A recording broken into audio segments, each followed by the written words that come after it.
Gusto mo ba ng masarap na rice puto na mabibili dito sa Naga City? Kung interesado ka, tapusin mo ang video na to.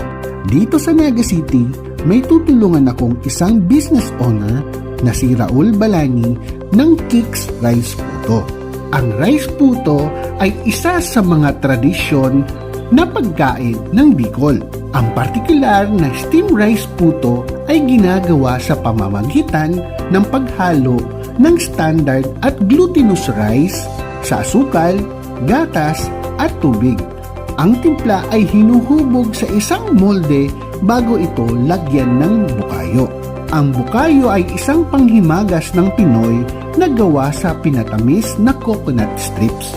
Tradisyonal na ginagawa ito sa pamamagitan ng pag-simmer ng mga pira-piraso ng buko sa tubig at sinuklob. Ito ay sugarcane muscovado na natunaw sa isang chewy caramel-like consistency. Sobrang matatakam ka naman talaga dito sa rice puto na ito.